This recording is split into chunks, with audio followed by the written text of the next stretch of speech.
Hello guys, good morning. അപ്പോൾ 6 മണിയോട് കൂടി ഞാനും അതുപോലെ തന്നെ എൻ്റെ സുഹൃത്തായിട്ടുള്ള ഞങ്ങൾ രണ്ടുപേരും ലിഫ്റ്റ് അടിച്ചിട്ടാണ് ഈ ഒരു ഒഡീഷ്യ ഭാഗത്തോട്ട് ഞങ്ങൾ ട്രാവൽ ചെയ്തിട്ടുള്ളത്.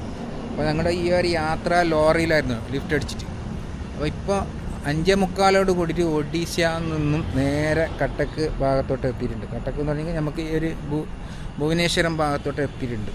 അപ്പോൾ ഇവിടെ നിന്നാണ് നമുക്ക് പല സ്ഥലങ്ങളിലേക്കായിട്ട് പോകാൻ പറ്റുന്നത്. രാജസ്ഥാൻ, അതുപോലെ തന്നെ പിന്നെ നേപ്പാളിലൊക്കെ പോകുന്നുണ്ടെങ്കിൽ ഇവിടുന്ന് വെസ്റ്റ് ബംഗാളായിട്ടാണ് നമ്മൾ പോകേണ്ടത്. വെസ്റ്റ് ബംഗാളിൽ നിന്ന് നമുക്ക് നേരെ ട്രെയിൻ കിട്ടും. അത് നേരെ ഗോരഖ്പൂരിലേക്കാണ് ആ ട്രെയിനുള്ളത്. പിന്നീട് നമുക്ക് അവിടുന്ന് ആ ഒരു റെയിൽവേ സ്റ്റേഷനിൽ നിന്ന് പുറത്തിറങ്ങി കഴിഞ്ഞെങ്കിൽ സൊനോലി എന്ന് പറഞ്ഞ ആ ഒരു സ്പോട്ടിലേക്ക് നമുക്ക് ബസ് വഴി നമുക്ക് യാത്ര ചെയ്യാൻ പറ്റും. അപ്പോൾ അതായത് ഏകദേശം 185 രൂപയാണ് ബസ് ചാർജ്. അതാണ് നമ്മുടെ ഇന്ത്യൻ്റെയും പിന്നെ നേപ്പാളിൻ്റെയും ബോർഡർ.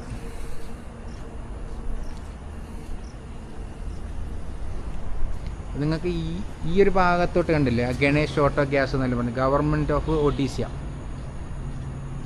അത് RT അപ്ലോഡ് ചെയ്തിട്ടുള്ളത് ഈ RFC സിൻസ് 2004 മുതൽ 21 വർഷത്തോളം ഇവരെ കൂടെ ഉണ്ടെന്നാണ് പറയുന്നത്. CNGൻ്റെത്.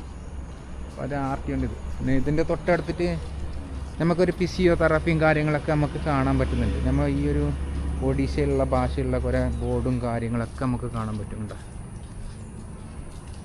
Physiotherapy clinics Anusiya, treatment available for back pain and neck pain, അങ്ങനെ ഒരുപാട് വേദനകൾക്കുള്ള ഒരു പരിഹാരമായിട്ടാണ് ഈ ഒരു ഭാഗത്തോട്ടുള്ള ആ ചെറിയൊരു ക്ലിനിക്ക് പോലുള്ള ഒരു ഫിസിയോതെറാപ്പി.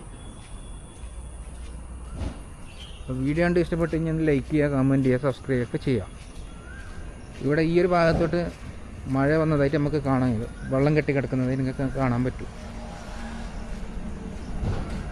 ഏകദേശം ഒരു 6:30 മണിയോളം ആയിട്ടുണ്ടെങ്കിലും നിലവിലിപ്പോൾ ഒന്നും ആക്റ്റീവായിട്ടില്ല. ഇവിടെ കടകളോ കാര്യങ്ങളോ ഒന്നും ആക്റ്റീവായിട്ടില്ല. ആ ഒരു ഭാഗത്തോട്ട് പിന്നെ ഹോട്ടലും ചെറിയ ഒരു ഹോട്ടലും പോലുള്ള കാര്യങ്ങളൊക്കെ ഉണ്ട്. പക്ഷെ ഇപ്പോൾ ഒരു ഏർലി മോർണിംഗ് ആയത് കാരണം എനിക്കൊന്ന് ഒരു 7 മണിൻ്റെ ശേഷം ആയിരിക്കും ചിലപ്പോൾ ഇത് ഓപ്പൺ ആകുന്നതാണ് എനിക്ക് തോന്നുന്നത്.